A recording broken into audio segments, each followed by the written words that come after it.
Greetings, ladies and gentlemen. This is your Inept General bringing you another Total War Warhammer 3 Legendary Lord lore video. And today we are going to talk about Zhao Ming and Miao Ying, the two siblings who will be leading the forces of Cathay in Total War Warhammer 3.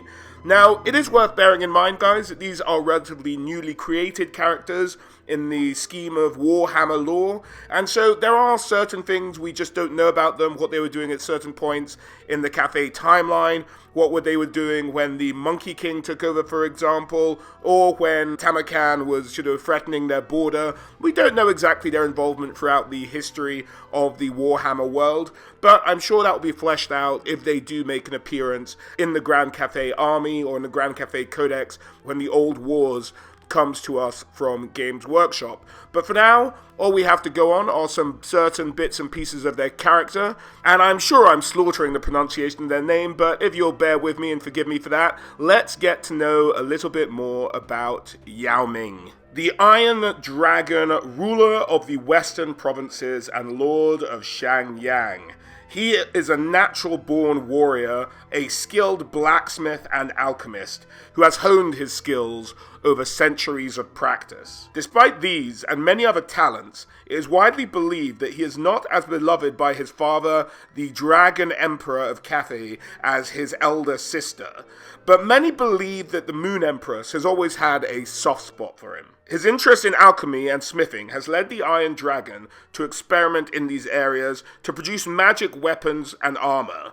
To aid in these endeavors and experiments, he has openly welcomed cabals of metal wizards into his provinces in the west, much to the disapproval of his sibling Wan Bao, the Jade Dragon, who is currently administering the central region of Cathay, while the Dragon Emperor attends to what he considers more important matters at this time. Now, Wan Bao's concern comes from the fact that most wizards within Cathay are cloistered within the Celestial Court, and that's where they're looked after.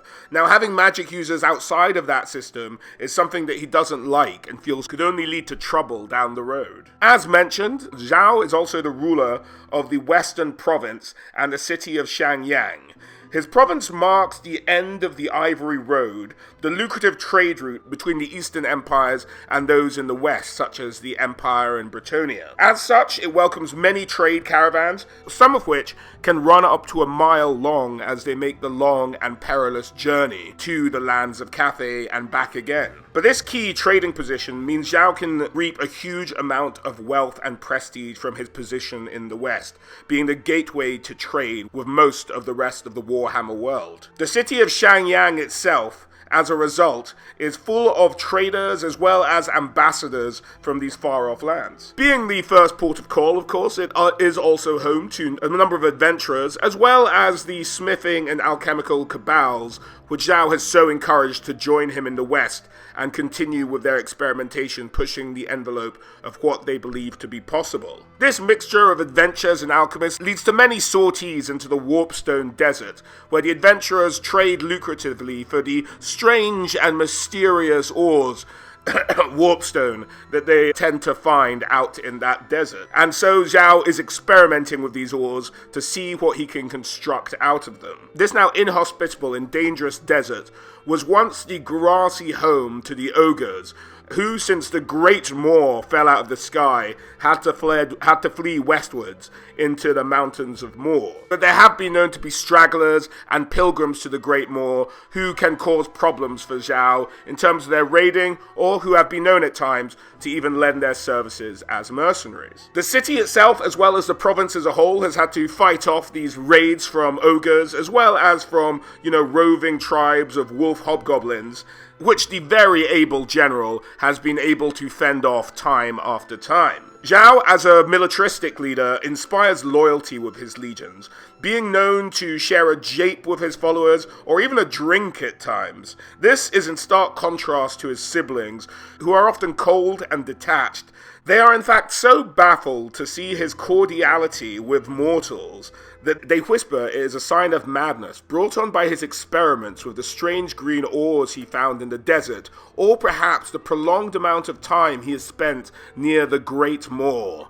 But Zhao, of course, considers these rumors frivolous and spread by his conspiratorial siblings as a means to have him lose credibility in the eyes of their father. And so the Iron Dragon stands watch over the western border and the greatest trade route Cathay currently has, although watching out for any plans and schemes that his siblings may concoct, including his sister Miao Ying, the Storm Dragon. Now, I would introduce Miao Ying, but she does a much better job of that herself.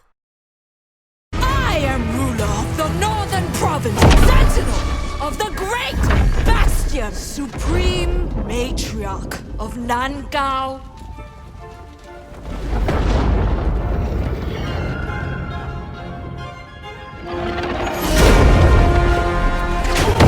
Master of the Storm Winds.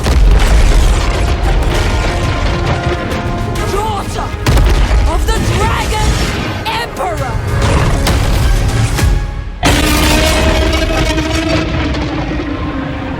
The eldest daughter of the Dragon Emperor knows how to make an entrance.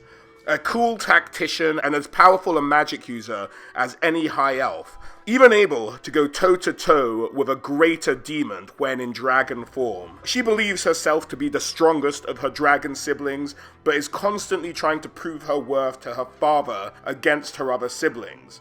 In particular, Li Dao, the fire dragon of the south, Yin Yin, the sea dragon of the east, Wan Bo, the jade dragon who is administrating the central provinces, and of course her brother, Yao Ming, who we just talked about, with whom she is not on particularly friendly terms, as she doesn't appreciate his gregarious nature, and Zhao in turn dislikes her aloofness.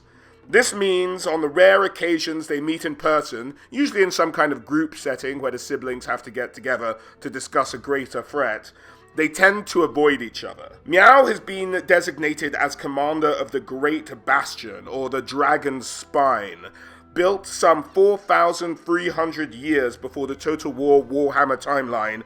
It is an impenetrable fortress wall, a quarter of a mile high, that spans league upon league across the northern border of Cathay. It has long protected against the notorious forces of chaos who threaten the mighty empire. As such, is its most important defensible position, the protection of which is considered the greatest honor. Being awarded this position suggests to all, including her siblings, that she is the most favored by their father, and she doesn't hesitate to lord it over them. She is also the matriarch of the city of Nangao, the City of Smoke, so called due to its countless forges and workshops that furnish the armies of the empire. This trade has made the lords of Nangao powerful, and thus more independent than most sort of subservient lords under the dragon siblings.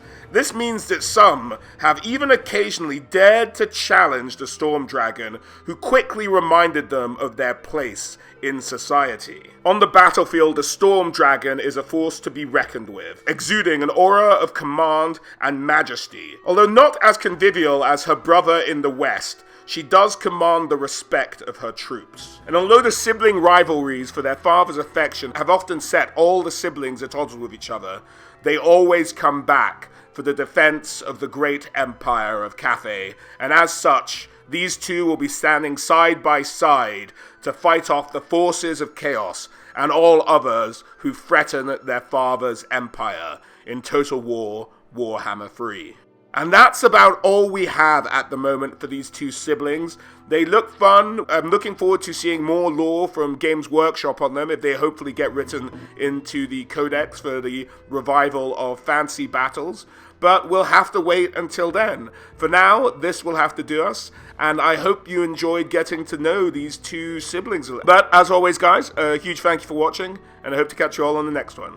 Alright guys, bye.